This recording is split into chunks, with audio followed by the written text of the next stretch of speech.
Welcome to a brand new episode of Quotation Rotation. I'm Paul, and today we're going to be reviewing something I just read called Batman Last Night on Earth. We're going to be going through that, not in its entirety. There will be spoilers. But along with that, we're going to be drinking a Monaco cocktail. I've never had this one before. I like the blue ones, the blue Crush or whatever it's called, and the Moscow Mules are okay as well. But this is a mango peach premium mixed drink made with vodka, natural flavor, and certified colors. Gluten-free as always, 9% alcohol by volume.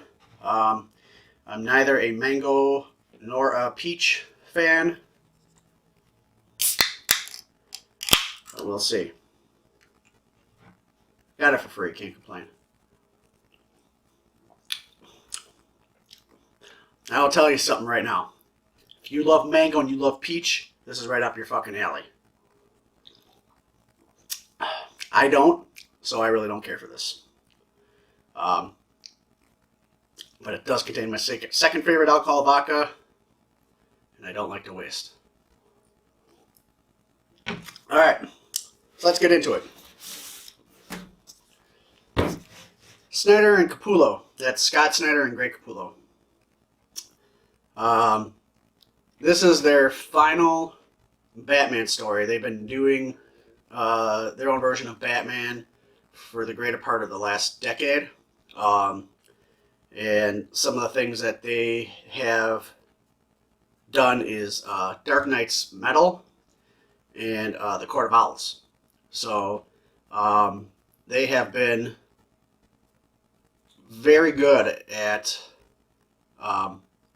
kind of bringing their own stories of Batman into the Batman universe, and for that part, the entire DC universe. I mean, the Court of Owls is probably going to be a lasting, entry that it's going to go on with other writers. In Gotham, the show Gotham, they used the Court of Owls too a couple of years ago. So. Synopsis on this, I'll just read it straight from the back. It's 20 years in the future, and Bruce Wayne wakes up in Arkham Asylum, and he's young, and he's sane, and he's never been Batman. To piece together the mystery of his past, the Dark Knight embarks on a sprawling quest to this unknown world, meeting futuristic versions of former friends and enemies, including a grisly traveling companion, the Joker's head, which you'll see right there. Now, I'm going to back up a little bit. I'm going to stop. I'm not like a huge comic book reader. I'll pick up compilations, compendiums, collections of stuff. Trying to think of the bigger word for collections. It's escaping me right now. But I'll usually pick that kind of stuff up. It's rare that I ever pick up single issues of stuff. I have like all the Walking Deads. That's as far as it goes. So yeah, there's some stuff that like they reference in here that I'm not even quite familiar with. Part of the Batman universe, especially the last 10 years. Like I haven't read any single issue Batman stuff, but I picked this up. Mainly because I saw Batman carrying Joker's head in a bottle there. Anyway, so the Joker's head is somehow still alive, decapitated, and he becomes Batman's ghoulish guide through the landscape of the devastated DC universe. But to unravel the cause of this terrible future, he'll need to track down the unspeakable force that destroyed the world he once knew, and this could be the last Batman story ever told. So, I knew in the first few pages of reading this. Now, granted, this just came out like last month, this collection. It started getting released in 3 parts a year ago, as of this recording, in May of 2019. So, from May of 2019 through December 2019, 3 issues of the story were released, and now it's been collected in a nice hardcover here. So this was the first time I've read it. picking up this hardcover version, and I knew in the first few pages that I was in for a twisted fucking story. Basically, boy, this kind of goes all over the place. So, yeah, he wakes up in Arkham and he's younger. You kind of have to have a little bit of familiarity with this Bruce Wayne / Batman. And the reason why he's younger is because he is a clone. Which is why he's meeting up with older versions of people from his past, because they have all aged. Okay? So it kind of turns out he has to solve what's going on because he is piecing together a puzzle left over the years where tape is left all over Gotham City that lead him to, it's basically an outline of Batman's dead body over a map of Gotham. And there's, like, right where Batman's heart would be is like an X marks the spot, which is the alley where his parents died. So he goes to investigate and he finds the corpse of like a 10-year-old child. And that kind of kicks everything off. And initially when I started reading it, there is somebody narrating it. And it's pretty much well narrated, full sentences, smart, talking about how he knows Batman and has been with Batman or Bruce, and blah, blah, blah. So at first I thought it was Alfred, especially since when he wakes up in Arkham, there's Alfred. Of course, though, he sees Alfred as a younger Alfred. When that's the thing is, when he meets up with some of these characters, he initially sees them as how he thinks that they should look, the younger versions. And then he kind of like snaps out of it and realizes that they're older. So I initially thought it was Alfred Pennyworth. Turns out that the Joker is narrating, which is amazing because of how the Joker is talking about Batman and Bruce Wayne. And it's sane, and it's straight, and it's smart and intelligent. But this, like when I got to the panel where he finds the young boy right there on the bottom, I was like, man, this is some Walking Dead level type shit as far as the pencils and the ink go. I was very impressed with the entirety of the artwork throughout.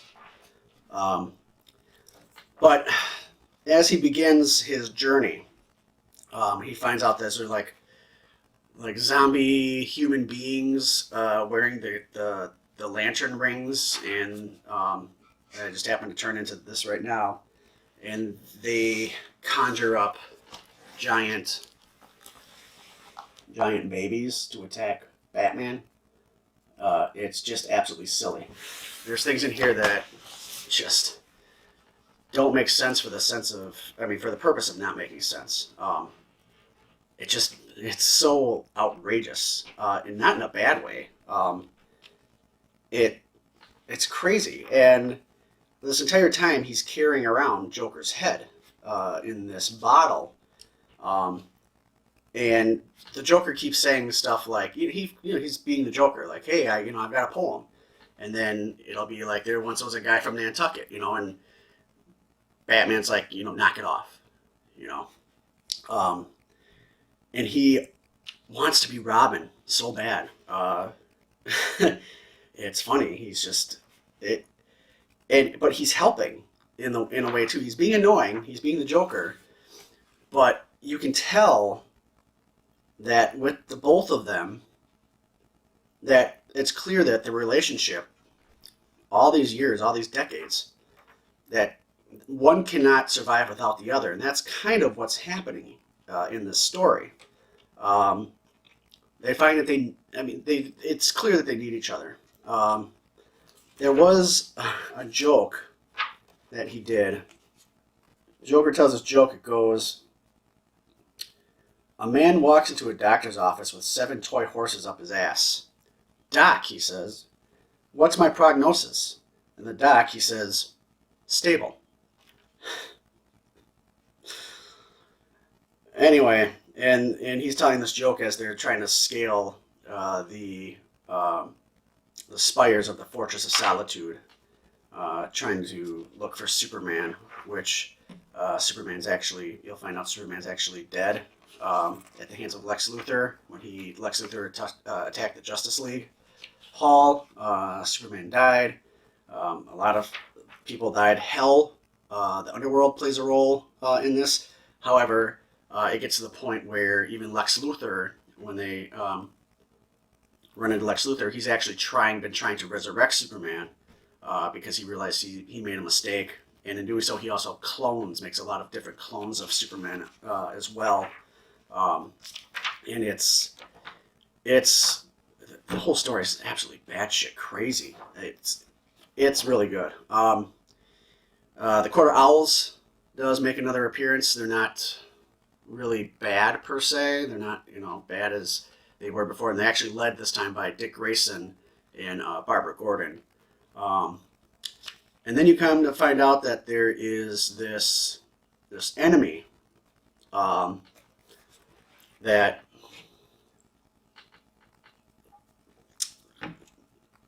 this version of Gotham has been plagued by. And most people kind of equate him to a bad version of Batman.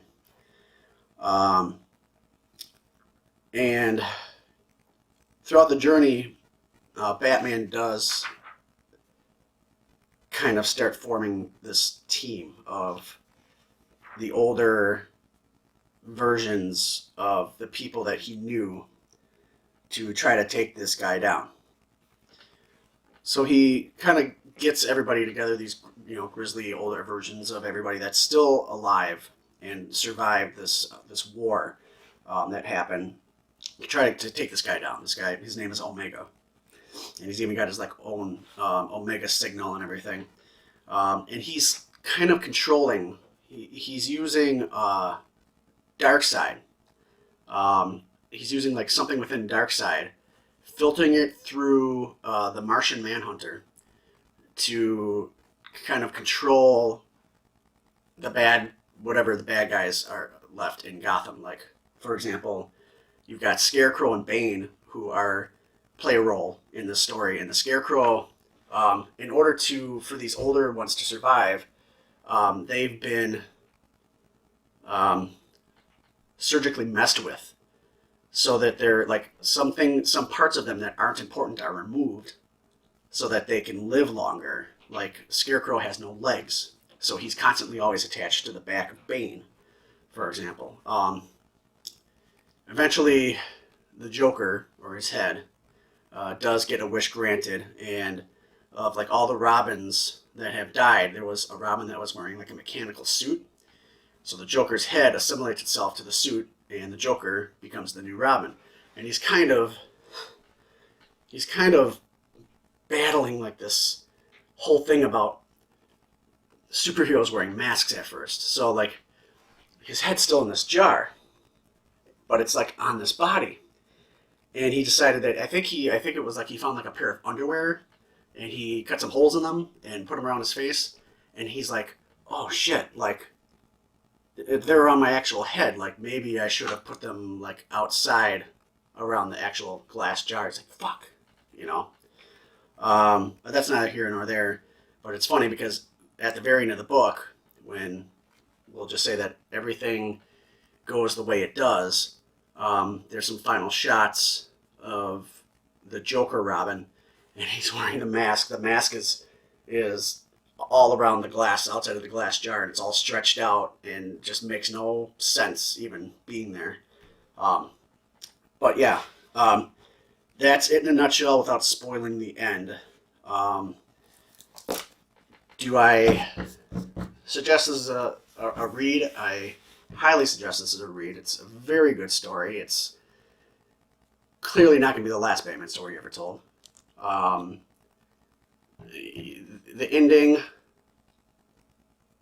ending could leave you questioning that, however, but I mean, it's not the last Batman story ever told, clearly. It's good. It's put out by DC Black Label. I think I paid like $25 for this. It was $25 on Amazon. I don't know how much it is on Amazon now. When I ordered it, it was $25. It says that the retail price is $30. And because of the violence, the blood, the swearing, it is essentially a rated R comic book, 17 and over. But it is really good. It is really good. I didn't know anything going into it. Didn't know what to expect. I pretty much ignored this 3-part series when it came out last year. And then, like I said, I saw it. And I saw him carrying the Joker's head in the bottle. And I'm like, I gotta get this. I don't know what I'm in for, but I gotta get it. Highly recommend you go and get it. So that'll be it for this episode. Taking a look at Batman Last Night on Earth, Knight. I've just been sipping this thing because it's whatever. But that'll do it. I think the next episode that we do that's comic related, we're going to take a look at something from Marvel. And I'll just leave it at that. See you guys next time.